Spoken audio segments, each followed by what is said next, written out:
2025년 9월 28일 오순절후 16번째 주일 예배를 드리겠습니다. 온 땅이여 여호와께 즐거운 찬송을 부를지어다. 기쁨으로 여호와를 섬기며 노래하면서 그의 앞에 나아갈지어다. 여호와가 우리 하나님이신 줄 너희는 알지어다. 그는 우리를 지으시니요 우리는 그의 것이니 그의 백성이요 그의 기르시는 양이로다. 하나님은 영이시니 예배하는 자가 영과 진리로 예배할지니라. 아멘. 기도합니다. 할렐루야. 찬송과 경배를 받으신 하나님, 새로운 계절 가을을 허락해 주시니 감사합니다. 무더운 여름을 견딘 곡식들은 알곡이 되어 고개를 숙이고 햇볕을 받은 과일들은 탐스럽게 익어가는 계절 가을이 깊어가고 있습니다.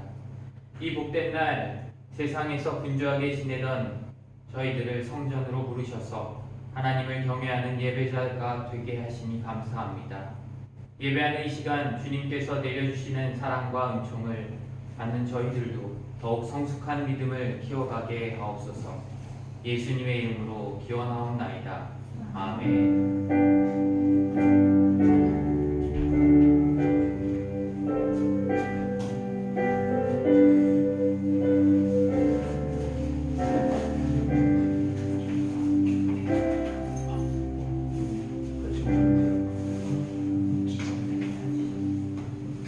주와 같이 예배하는 거 진행하시겠습니다.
저희를 위해 박태영 집사님께서 대표로 기도해 주시겠습니다.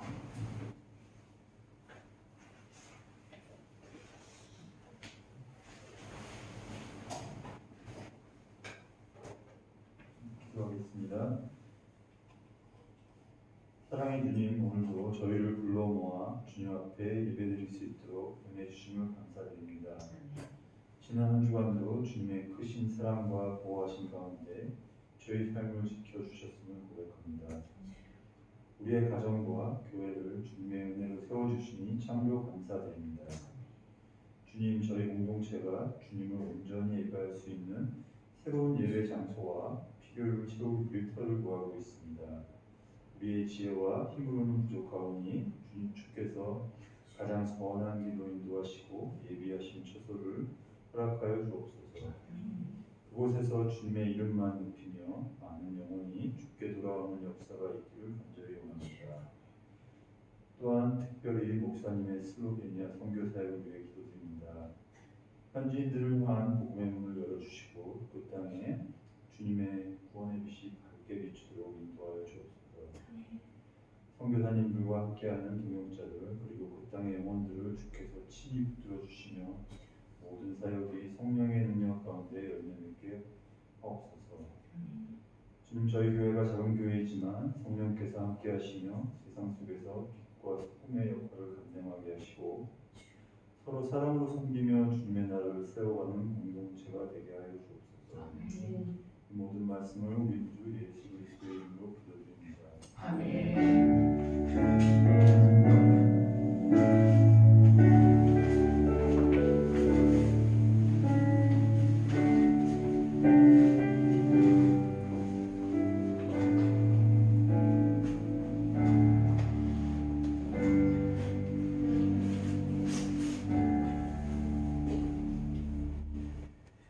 오늘 우리에게 주신 하나님의 말씀은 사도행전 15장 1절에서 5절 말씀입니다. 사도행전 15장 1절에서 5절의 말씀을 한 절씩 교독하도록 하겠습니다. 기록된 하나님의 말씀입니다. 어떤 사람들이 유대로부터 내려와서 형제들을 가르치되 너희가 모세의 법대로 할례를 받지 아니하면 능히 구원을 받지 못하리라 하니 바울이 바나바와 그들 사이에 적지 아니한 다툼과 변론이 일어난지라 형제들이 이 문제에 대하여 바울과 바나바와 및 그 중에 몇 사람을 예루살렘에 있는 사도와 장로들에게 보내기로 작정하니라. 그들이 교회의 전송을 받고 베니게와 사마리아로 다니며 이방인들이 주께 돌아온 일을 말하여 형제들을 다 크게 기쁘게 하더라. 예루살렘에 이르러 교회와 사도와 장로들에게 영접을 하고 하나님이 자기와 함께 계셔 행하신 모든 일을 말하네. 함께 읽겠습니다. 바리새파 중에 어떤 믿는 사람들이 일어나 말하되 이방인에게 할례를 행하고 모세의 율법을 지키라 명하는 것이 마땅하다 하니라. 아멘. 기도합니다. 사랑의 하나님 아버지 감사합니다. 거룩한 주일 주님 전에 나와 예배하게 하시고 주님께 영광 돌리게 하심을 너무나도 감사드립니다.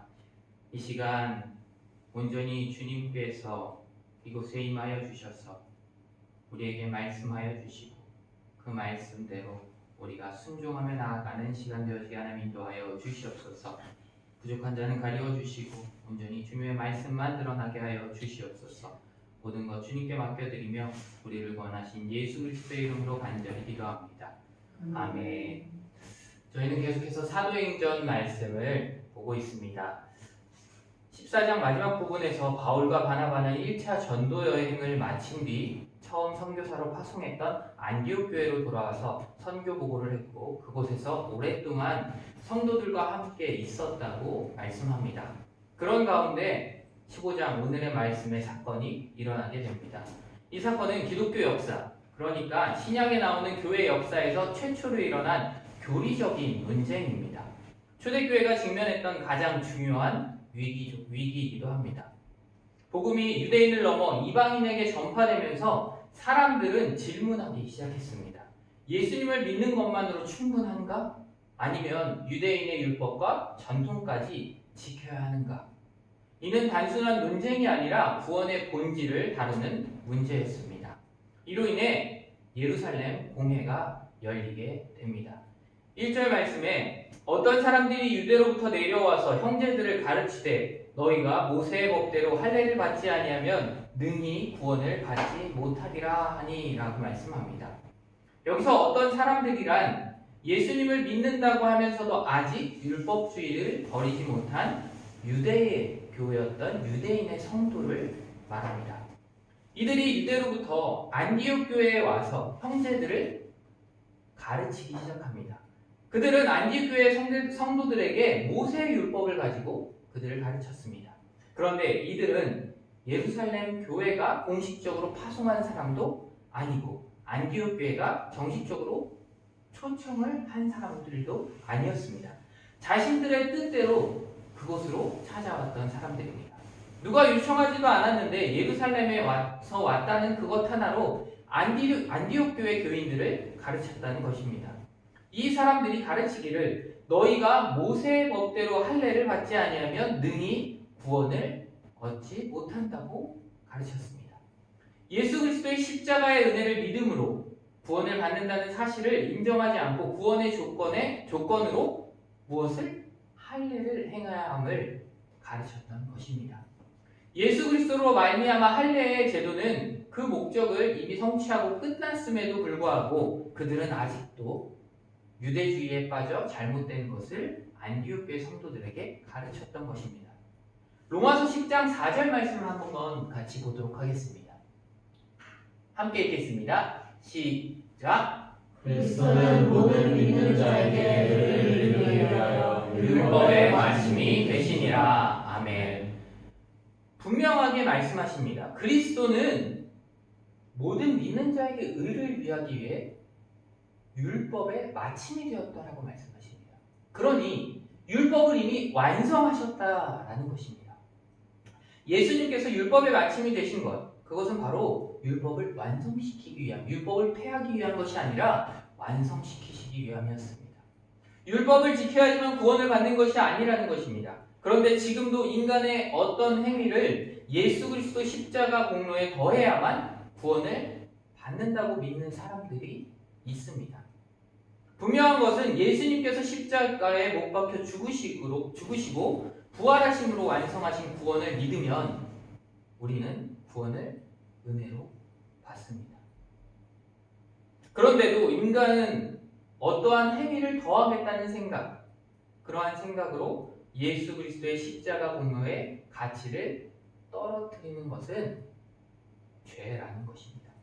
누가복음 8장 11절과 12절의 말씀 같이 읽어보겠습니다. 시작. 이 비유는 이러하니라. 씨는 하나님의 말씀이요 길가에 있다는 것은 말씀을 들은 자니 이에 마귀가 와서 그들이 믿어 구원을 얻지 못하게 하려고 말씀을 그 마음에서 빼앗는 것이요. 아멘. 분명하게 예수님께서 비유를 통해서 가르쳐 주셨습니다. 구원을 얻는 진리, 그것은 바로 그 말씀을 믿는 것이었습니다. 이것을 마귀가 알고 어떻게 한다고요? 마귀가 알고 구원을 얻지 못하게 그 마음에서 빼앗는다고 합니다. 바로 방해를 한다는 것입니다. 그 말은 마귀도 구원을 어떻게 하면 받는지를 알고 있다는 것입니다. 근데 이 예수님을 믿는다고 말하는 유대인들, 이 유대인들은 자신들이 가지고 있던 유대주의, 바로 율법주의로 인해 잘못된 신앙을 가지고 지금 안디옥 교회 성도들을 가르치고 있었던 것입니다.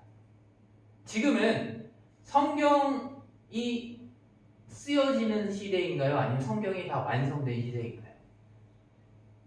네. 성경이 다 이미 완성되어졌습니다. 하나님이 이미 다 기록해 두셨어요. 그러니 하나님께서 또 다른 말씀을 주시지 않는다는 것, 이 말씀을 통해 우리에게 이미 다 말씀하고 계시다는 것을 우리는 알아야 합니다. 지금은 성경이 완성된 시대이지 성경을 기록하는 시대가 아니라는 것입니다. 이단의 가장 큰 핵심은요, 구원의 길을 다르게 말하는 것입니다. 바로 구원은 예수 그리스도를 믿는 것 말고 다른 것이 있어 라고 말하는 게 이단이라는 것입니다. 그리고 교단이라는 것은 구원의 길은 같지만 성경 부분의 해석을 조금 다르게 하거나 교리가 약간 다른 것을 말합니다. 그러나 이단은 구원의 길을 달리하는 것으로 교단과 이단이 다르다는 것 또한 우리는 잘 기억하고 있어야 합니다. 유대에서 온 이들은 구원의 길을 지금 어떻게 말하고 있죠? 같게 얘기하고 있나요? 예수님을 믿는 바울, 예수 그리스도의 복음을 전하는 바울과 지금 유대인들이 말하고 있는 그리스도를 믿는다고 말하는 유대인들이 말하는 구원이 같은가요? 다르게 얘기하고 있습니다. 왜요? 예수 그리스도를 믿는 건 맞지만 유대인들은 무엇을 해야 된다고 얘기하고 있죠? 율법 바로 할례를 행해야 한다고 말하고 있습니다. 분명하게 그들은 구원의 길을 다르게 말하고 있습니다. 그러므로 유대주의는 뭐예요? 이단입니다. 사실 율법이나 복음이나 그 근본은 다 하나님의 말씀입니다. 하지만 율법에 인간의 유전이 더해짐으로 복음에 배치된 교리가 되고 말았다는 것입니다. 우리나라에 들어온 순수한 복음은요, 유교나 불교 또는 샤머니즘이 섞이게 되면 이것 또한 복음과는 다른 교리가 되는 것을 우리는 알아야 합니다. 유대에서 온 자들이 너희가 모세의 법대로 할례를 받지 아니하면 능히 구원을 얻지 못하리라 라고 하니까 안디옥 교회 성도들은요, 이제 예수를 믿은 지 얼마 되지 않았기 때문에 그 말을 듣고 믿음에 혼란이 생기기 시작했습니다. 2절 말씀을 한번 같이 읽어볼까요? 같이 읽겠습니다. 시작! 바울 및 바나바와 그들 사이에 적지 아니한 다툼과 변론이 일어나니라. 형제들이 이 문제에 대하여 바울과 바나바와 및 그 중에 몇 사람은 예루살렘에 있는 사도와 장로들에게 보내기로 작정하니라. 아멘. 바울 및 바나바와 유대에서 올라온 사람들 사이에 적지 아니한 다툼과 변론이 일어났다고 말씀합니다. 왜요? 무엇 때문에? 바로 구원에 관한 그것 때문에, 구원이 어떤 것으로 이루어지는지에 대한 그것 때문에 변론이 일어나고 다툼이 생기기 시작합니다. 갈라디아서 5장 1절에서 3절 말씀을 보겠습니다. 바울은 구원이 어떤 것인지 정확하게 성경에 기록합니다. 같이 읽겠습니다. 시작! 그리스도께서 우리를 자유롭게 하려고 자유를 주셨으니 그러므로 굳건하게 서서 다시는 종의 멍에를 매지 말라. 보라, 나 바울은 너희에게 말하노니 너희가 만일 할례를 받으면 그리스도께서 너희에게 아무 유익이 없으리라. 내가 할례를 받는 각 사람에게 다시 증언하노니 그는 율법 전체를 행할 의무를 가진 자라. 아멘. 분명히 예수 그리스도께서 자유를 주셨다고 말씀합니다. 그런데 율법의 할례를 받아야 구원을 받는다고 믿는 사람은 바울이 뭐라고 해요? 율법 전체를 다 지켜야 할 의무가 있다라고 바울은 기록합니다. 이는 율법이 하나라도 지켜지지 못한다면 어떤 거예요? 이들의 말대로라면 구원을 받지 못한다는 겁니다. 그리고 나서 갈라디아서 5장 4절에 말씀합니다. 같이 읽겠습니다. 시작! 율법 안에서 의롭다 함을 얻으려 하는 너희는 그리스도에게서 끊어지고 은혜에서 떨어진 자로다. 아멘. 바울은 율법으로 구원받는다고 믿는 사람들은 어떻게 해요? 예수님께서 어떻게 되는 사람들이라고요? 끊어진 자라고 합니다. 예수님으로부터 끊어지게 되면 그 사람들이 구원을 받을 수 있나요? 없습니다. 구원을 받는 길은 오직 예수 그리스도만으로만 가능한 것이기 때문입니다. 바울은 분명하게 말합니다. 예수 그리스도로부터 끊어지는 것, 그 율법을 지켜야 구원을 받는다는 것은 바로 예수 그리스도부터 끊어지는 것이고 은혜에서 떨어진 자라고 말합니다. 그리고 6절에 같이 읽겠습니다. 그리스도 예수 안에서는 할례나 무할례나 효력이 없으되 사람으로서 역사하는 믿음뿐이니라. 아멘. 바울은 그리스도 예수 안에서는 할례나 무할례나 아무 상관이 없다라고 말합니다. 구원은 오직 예수 그리스도를 믿는 믿음에 있음을 말하고 있습니다. 또한 갈라디아서 1장 8절 말씀 보겠습니다. 다시 읽겠습니다. 시작. 그러나 우리나 혹은 하늘로부터 온 천사라도 우리가 너희에게 전한 복음 외에 다른 복음을 전하면 저주를 받을지어다. 아멘. 그러면서 바울은 확실하게 선포합니다. 뭐라고요? 다른 복음을 전하는 건 천사여도 저주를 받을 것이라고 얘기합니다. 거기에 자신도 포함되어 있습니다. 우리 자신이 만약에 다른 복음을 다시 이야기한다면 나는 저주를 받을 것이다 라고 얘기하는 것입니다. 복음, 즉 예수 그리스도 이외에 다른 것을 전하면 저주를 받는다고 합니다. 바울은 예수 그리스도 이외의 것은 잘못된 것이라고 정확하게 선포하고 있는 것입니다.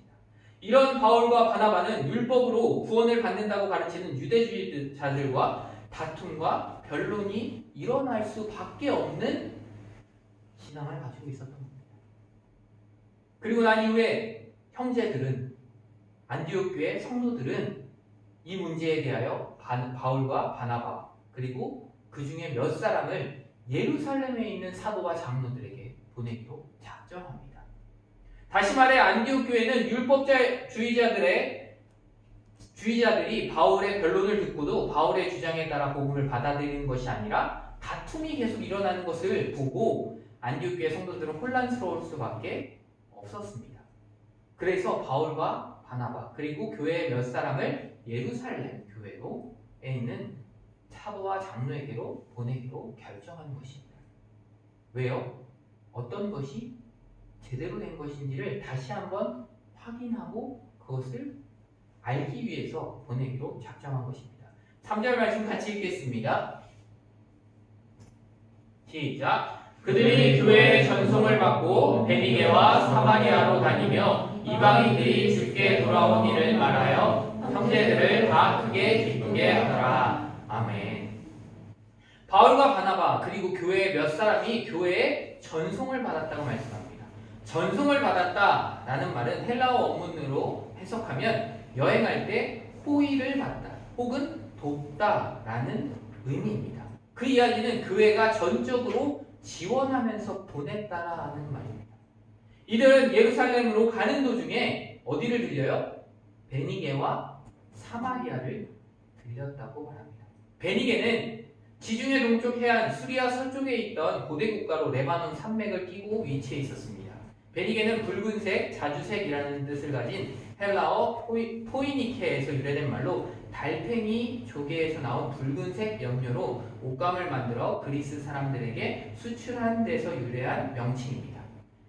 이들은 자줏빛 땅이라는 뜻을 가진 가나안 사람으로도 불렸으나 시대가 지남에 따라 가나안이라는 명칭과 베니게란 명칭은 서로 다른 지명을 가리키게 됩니다. 베니게 사람은 시돈 사람으로도 불렸는데 시돈은 구로와 함께 베니게의 주요 항구 도시였습니다. 또한 사마리아는 북이스라엘의 수도입니다. 예루살렘에서 북쪽으로 약 67km, 지중해로부터 약 40km 떨어진 곳에 위치한 성읍입니다. 사마리아 지방이라는 말은 사마리아 성에 확대된 지역의 이름인데 므낫세 지파의 땅을 어림잡아 사마리아 지방이라고 불렀습니다. 예수님께서 사마리아 지방을 지나가신 일이 있었고 이 일은 신약 시대에도 한 지방 전체를 가리키는 대명사로 사용되었습니다. 예수님께서는 승천하시기 전에 사도들에게 분명하게 명령하셨습니다. 어떻게 해요? 예루살렘과 온 유대와 사마리아와 땅끝까지 이르러 내 증인이 되라고 말씀하셨습니다. 바로 사마리아의 복음을 전하도록 명령하셨습니다. 빌립 집사를 이야기합니다. 빌립 집사는 메시아를 기다리고 있던 사마리아인들에게 그리스도를 전파하고 표적을 행하여 많은 중풍병자와 못 걷는 사람들을 고쳐주는 일을 했습니다. 사도행전 8장 5절에서 8절에 기록되어 있고요. 베드로 역시 사마리아 사람들에게 안수하여 성령을 받도록 했습니다. 8장 14절에서 17절에 기록되어 있습니다. 이처럼 신약시대에서는 사마리아인들에 대해 우호적이었고 사마리아인들 역시 예수님과 그의 제자들의 전도에 긍정적으로 응답하였습니다. 이것은 초대교회가 그리스도를 영접한 사마리아인들을 교회 공동체의 일원으로 받아들였음을 보여줍니다. 이렇게 사마리아인들이 복음을 듣고 교회 공동체로 들어오기 전에 유대인들은 사마리아인들을 어떻게 대했을까요? 그 땅을 지나가지도 않았고요. 그들과 대화조차 하지 않았습니다. 하지만 예수님께서는 그곳을 가셨고 또한 예수님께서는 그곳에 복음을 전하라고 명하셨습니다. 그것으로 인해 제자들이 가서 복음을 전하고 안수하여 성령이 임하고 그러면서 교회가 세워지고 예수님을 믿는 성도들이 생기게 된 것입니다. 바울과 바나바는 예루살렘으로 가던 도중에 있던 베니게와 그리고 사마리아에 들러 이방인들도 우리들처럼 예수님을 영접하여 믿음을 가졌음을 전하였고 이에 다들 어떻게 했다고요? 크게 기뻐하였다라고 합니다. 바울이 이곳에 가서 왜 이런 말을 전했을까요? 이들이 가진 복음적인 신앙을 더욱더 견고히 하기 위해서였습니다. 즉 이방인들도 할례 없이 복음으로 구원받았음을 그곳에 있는 교회 또한 성도들에게 알렸고 그곳에 있던 사람들은 자신들도 유대인들이 볼 때는 어떤 사람들이었어요? 이방인이었습니다. 그랬기 때문에 더욱더 크게 기뻐하였던 것입니다. 유대인이나 이방인이나 동일한 성령으로 인해 구원을 받게 되었다는 것을 바울과 바나바는 전했던 것입니다. 바로 예수님께서 말씀하신 그 명령대로 순종하여 나아갔던 것입니다. 4절 말씀 같이 읽어볼까요? 지도 보시면 앞에 지도 보시면 안디옥 교회에서 예루살렘이 아래쪽에 있죠. 다음 넘겨주시면 보시면 내려오면서 1번이라고 써있는 데가 시돈이고 그 다음에 드로 그 지방이 바로 베니게입니다. 그러니까 안디옥 교회에서 내려오면서 시돈과 그 베니게 지방을 지나서 그 다음에 더 내려오면 갈멜산 밑에 뭐가 있죠? 사마리아가 있습니다. 사마리아가 중간에 껴있고요. 실은 그 위에 보면 갈릴리가 있잖아요. 갈릴리는 유대 지방이었습니다. 그래서 유대인들이 갈릴리를 갈 때 어떻게 갔을까요? 사마리아 땅으로 지나가지 않고 돌아서 갔습니다. 그러나 바울과 바나바 그리고 안디옥 교회 성도들은 어떻게 했어요? 베니게를 지나서 바로 사마리아로 들어가게 됩니다. 그곳에서 바로 예수 그리스도를 믿는 성도들에게 전도 여행을 통해 이방인들이 예수님을 영접하고 구원을 받았음을 알리고 그것들을 함께 기뻐하며 나누었다는 것입니다. 4절 말씀 보겠습니다. 같이 읽겠습니다. 시작! 예루살렘에 이르러 사도와 교회 사도와 장로들에게 영접을 받고 하나님이 자기들과 함께 하신 것이 모든 일을 말하네. 아멘. 예루살렘 교회에 도착하니 성도들과 사도와 장로들이 바울의 일행들을 영접했습니다. 그리고 하나님이 자신들과 함께 계셔 행하셨던 모든 일을 바울과 바나바는 그 예루살렘 교회에 있는 성도들과 사도와 장로들에게 말합니다. 여기서 말하메라는 말은 원어로 보면 선포하다라는 의미를 가지고 있습니다. 따라서 바울은 할례 없이 복음으로 구원받는다는 하나의 이론을 말하는 것이 아니라 복음으로 구원받음이 하나님께서 하신 일임을 증언하는 것입니다. 왜요? 바울은 직접 눈으로 그것을 보았기 때문입니다. 이것은 바울의 확신이었습니다. 교리의 문제를 가지고 회의할 때는 먼저 그 교리를 취급하는 사람들이 이 진리에 대하여 확신을 가져야 합니다. 바울과 바나바는 1차 전도 여행에서 이방인들이 할례를 받지 않고서도 복음을 듣고 믿음으로 구원받은 사실을 직접 체험하였습니다. 눈으로 보았습니다. 그래서 하나님께서 이 일을 행하셨음을 확신했던 것입니다. 다시 말해 바울과 바나바는 1차 전도여행에서 이방인들이 성령님의 역사하심을 통해 복음을 듣고 예수 그리스도를 영접하는 것이 자신들이 하는 것이 아니라 하나님께서 하신 것임을 선포하는 것입니다. 즉 바울과 바나바는 이방에서 복음을 전할 때 이방인들이 예수님을 믿었고 또한 그곳에서 성령님의 이적이 일어나서 병자들이 낫는 등 많은 열매가 맺었다고. 그리고 이는 하나님께서 자신들과 함께 하셨고 하나님이 직접 행하셨음을 확신하고 선포한 것입니다. 그리고 안디옥 교회에서 일어난 일도 그곳에 있는 사도와 장로와 성도들에게 말합니다. 예루살렘에 온 몇 사람이 할례 없이는 구원을 못 받는다고 가르침으로 안디옥 교회 성도들이 많은 갈등을 겪고 혼란스러워하였고 이를 해결하고자 우리들이 예루살렘 교회에 오게 되었음을 말합니다. 그런데 5절 말씀을 같이 읽어볼까요? 시작! 바리새파 중에 어떤 믿는 사람들이 일어나 말하되 이방인에게 할례를 행하고 모세의 율법을 지키라 명하는 것이 마땅하다 하니라. 그 말을 듣고 누가 먼저 일어나서 말해요? 바리새파 사람이 먼저 일어나서 말해요. 그곳에 누가 있었어요? 이 말을 들을 때 누가 있었다고 얘기했죠? 사도도 있었고 장로도 있었고 예루살렘 교회 성도들이 다 있었습니다. 근데 사도와 장로도 있는데 누가 먼저 일어나서 말을 합니까? 바리새파 사람. 바리새파라는 분리된 자라는 의미의 히브리어 페루심에서 나온 말로 율법에서 깨끗하지 않다고 하는 것들로부터 분리하려는 태도에서 유래된 말입니다. 이 말은 마카비 시대에서 시작된 것으로 보고요. 이는 바벨론 포로기 동안에 성경으로 돌아가자는 운동의 결과로 제사장보다는 일반 유대인들, 성전보다는 회당 중심으로 펼쳐졌던 움직임입니다. 바리새인들은 에세네파, 사두개파와 함께 유대의 3대 분파 중의 하나로 신약 시대에서 가장 큰 세력을 지니고 영향력을 행사하던 사람들입니다. 율법을 가장 엄격하게 지켰고 사내들인 공회의 일원이라는 점에서 일반 유대인들에게 존경의 대상이 되었던 사람들입니다. 바리새주의는 계속 유지되어 정통 유대주의의 근간이 되었습니다. 이런 바리새파 중에 믿는 어떤 사람이 일어나서 말한 것입니다. 왜요? 자신들이 유대인 중에 그러한 것들을 제일 잘 지키는 사람이었기 때문입니다. 그들 마음 가운데 율법이 아직 남아 있었기 때문에 자기가 먼저 일어나서 얘기하기 시작합니다.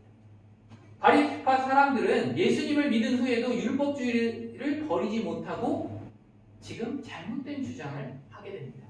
이들은 율법주의의 교만으로 인해 이 중대한 회의에서도 사도들이 말하기 전에 자신들이 먼저 발언을 한 것입니다. 바울 역시 원래는 바리새파 사람입니다. 하지만 예수님을 영접한 뒤로 율법주의를 완전히 버리고 복음에만 집중하고 그것만 따랐습니다. 바리새파 사람 중 어떤 사람들이 일어나 발언하기를 이방인들이 예수님을 믿는다면 모세의 율법을 따라 할례도 받고 율법도 지키는 것이 마땅하다라고 말했다는 것입니다. 구원을 받으려면 복음을 믿는 것 이외에도 율법을 지켜야 한다고 말한 것입니다. 이것은 은혜로 구원받는다는 진리에서 어긋난 신앙관입니다. 지금도 예수님을 믿으면서 무언가 노력을 해야 구원받는다는 신앙을 가진 그리스도인들이 있습니다. 그러나 그것은 잘못된 것입니다. 주님을 위해 봉사하는 것, 헌신하는 것은 구원받았음에 감사의 표시로 구원하는 것이지 구원받는 요소가 아님을 우리는 분명하게 알아야 합니다. 구원은 우리의 행위가 아니라 오직 예수 그리스도의 십자가 은혜로 얻게 되는 것입니다.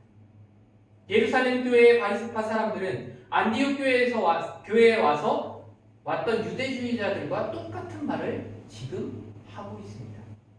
예수 그리스도를 믿는다고 말하면서 율법을 지켜야 구원을 받을 수 있다라고 말하고 있습니다. 구원은 전적인 은혜인데 인간의 노력이 있어야 받을 수 있다고 잘못 생각하고 있는 것입니다. 자신들의 옛날 율법주의를 버리지 못했기 때문에 잘못된 말을 하고 있습니다. 할례를 왜 행했죠? 할례를 왜 행했을까요? 구약시대 할례를 행한 이유, 바로 하나님의 백성임을 표시하기 위해 했던 것이 할례였습니다. 그러니 이 바리새인들에게는 무엇이 남아 있어요? 자신들만 할례를 행한 자신들만 하나님의 백성이라는 것이 남아 있었던 겁니다. 예수님이 십자가에 달려 죽으심으로 그리고 부활하심으로 우리를 구원하셨다라는 것, 그것을 믿는다고 고백하고 교회 안으로 들어와 같이 신앙생활하고 있음에도 불구하고 그 마음 한편에 뭐가 남아 있어요? 나는 할례를 행한 하나님의 백성이야 라는 것이 남아있다는 것입니다. 구원은 전적인 하나님의 은혜입니다. 이를 통해 우리는 우리들의 신앙생활을 하는 것을 한번 돌아봐야 할 것 같습니다. 우리가 혹시 이 바리새파 사람들처럼 율법주의적으로 신앙생활을 하고 있는 것은 아닌지 한번 돌아봐야 할 것 같습니다.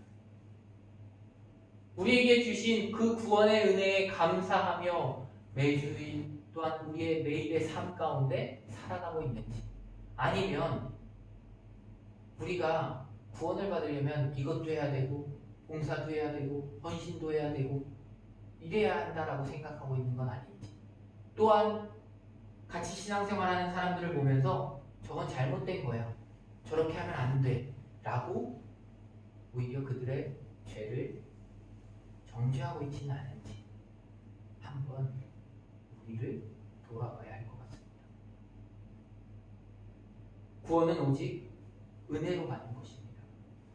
우리의 어떠한 행위로서 구원을 받는 것이 아님을 우리는 분명히 알아야 합니다. 오직 은혜로 구원받았음에 감사하며 우리는 살아가야 합니다. 말씀을 정리합니다. 오늘 말씀을 통해 우리는 복음에 대해 정확하게 다시금 알아야 합니다. 첫째로, 구원은 오직 예수 그리스도의 은혜로만 주어진다는 사실입니다. 우리는 자주 은혜로 시작해놓고는 다시 행위와 규칙으로 돌아가려는 유혹을 받습니다. 내가 주일을 몇 번이나 지켰는가, 내가 얼마나 헌금을 했는가, 내가 얼마나 봉사했는가가 신앙의 기준이 되는 순간 우리는 복음의 본질을 잃어버리게 됩니다. 물론 주일 성수와 헌신과 봉사는 중요합니다. 그러나 그것은 구원의 조건이 아니라 이미 우리가 받은 은혜에 대한 감사로 우리의 삶에서 나타나야 하는 것입니다. 우리는 은혜로 구원받았다는 사실을 잊지 않고 감사와 기쁨으로 신앙생활하며 살아가야 합니다. 둘째로, 복음을 왜곡하는 것을 분별하고 대처해야 합니다. 당시 교회 안에서 예수 믿는 것만으로 부족하다라는 목소리가 있었습니다. 오늘날에도 다양한 잘못된 가르침이 교회 안팎에서 들려옵니다. 어떤 사람은 물질적 복만을 강조하고 어떤 사람은 특정한 의식을, 형식을 절대화하며 또 어떤 사람은 인간의 행위를 더해야 한다고 주장합니다. 이럴 때 우리는 말씀을 분별하고 진리 위에 굳건하게 서야 합니다. 바울과 바나바처럼 진리를 지키기 위해 단호하게 나서고 또한 사랑으로 복음을 바로 세워나가야 합니다. 셋째로, 우리의 삶이 간증이 되어야 합니다. 바울과 바나바는 단순히 이론적으로 변론한 것이 아니라 하나님께서 이방인에게 베푸신 구원의 은혜를 증언했습니다. 오늘 우리에게도 마찬가지입니다. 내가 경험한 하나님의 은혜, 내가 받은 구원의 기쁨, 내가 겪은 회복과 치유의 이야기가 복음을 증거하는 가장 강력한 도구가 됩니다. 교회 안에서뿐만 아니라 가정과 직장, 이웃과의 관계 속에서 우리의 구원의 은혜를 나눌 때 사람들은 복음의 실제를 체험하게 됩니다. 마지막으로, 우리는 은혜 안에서 자유와 기쁨을 누려야 합니다. 율법주의는 사람을 얽매고 무겁게 하지만 은혜의 복음은 자유와 기쁨을 줍니다. 신앙생활이 해야 한다라는 부담감이 아니라 기꺼이 감사함으로 드린다라는 것으로 바뀔 때 우리는 진정한 기쁨을 누릴 수 있습니다. 예배가 의무가 아니라 기쁨과 감사의 시간이 되고 봉사가 짐이 아니라 감사의 열매가 되며 헌신이 억지로가 아니라 자발적 섬김으로 드러나야 합니다. 오늘 말씀을 통해 우리는 구원이 전적인 주님의 은혜임을 잊지 말아야 합니다. 그리고 왜곡된 가르침을 분별하며 진리의 복음을 지켜나가야 합니다. 더 나아가 내 삶의 자리에서 은혜의 간증을 나누며 복음을 증거해야 합니다. 그리고 은혜 안에서 자유와 기쁨을 누리며 감사로 하나님을 섬겨야 합니다. 주님께서 우리를 은혜로 부르셨습니다. 그 은혜를 굳게 붙들고 은혜 안에서 담대히 살아가며 복음의 은혜를 세상에 전하는 귀한 성도님들 되시기를 간절히 축원합니다. 기도하겠습니다. 사랑의 하나님 아버지 감사합니다. 오늘도 말씀을 통해 우리에게 구원의 본질을 다시금 깨닫게 하시니 감사드립니다. 우리가 무엇을 했기 때문에가 아니라 오직 예수 그리스도의 십자가의 은혜로 구원받았음을 믿습니다. 그러나 우리의 연약함으로 인해 때때로 행위와 조건을 구원에 덧붙이려 하고 은혜를 잊고 율법적 신앙으로 돌아갈 때가 있음을 고백합니다. 우리를 용서하여 주시옵소서. 우리의 신앙이 인간적 자랑이 아니라 은혜의 감사 위에 굳게 서게 하여 주시옵소서. 바울과 바나바처럼 복음을 왜곡하는 것 앞에서 담대하게 서게 하시고 진리를 지켜내는 우리가 되게 하여 주시옵소서. 또한 우리 각자의 삶 속에서 주님의 은혜가 어떻게 역사하셨는지를 간증하며 복음을 전하게 하여 주시옵소서. 율법주의의 무거운 짐이 아니라 은혜를 통해 주시는 자유와 기쁨 속에 살게 하시고 주의 성수와 예배, 봉사와 헌신이 감사와 기쁨의 열매가 되게 하여 주시옵소서. 그리고 우리 교회가 복음의 본질을 굳게 붙들며 은혜 안에서 자유와 기쁨을 누리는 공동체가 되게 하시고 이 시대 속에서 흔들림 없이 오직 예수 그리스도만을 높이는 교회가 되게 하여 주시옵소서. 모든 것 주님께 맡겨드리며 우리를 구원하신 예수 그리스도의 이름으로 간절히 기도합니다. 아멘. 이 시간 찬송가 305장을 다 함께 부르시겠습니다. 이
죽을 수밖에 없는 죄인 되었던 우리를 구원하여 주시니 너무나도 감사드립니다.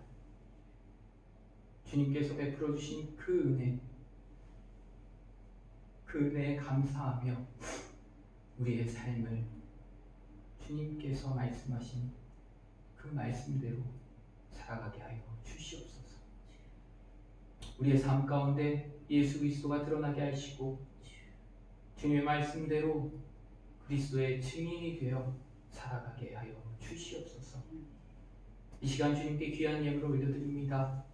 이 예물이 온전히 주님의 나라 가운데 사용되어지게 하여 주시고 이 땅 슬로베니아 가운데 주님을 모르는 사람들에게 복음을 전하는 데 쓰여지게 하여 주시옵소서. 그것으로 인하여 그들이 주님을 알고 주님께로 나와 예배하는 역사가 나타나게 하여 주시옵소서.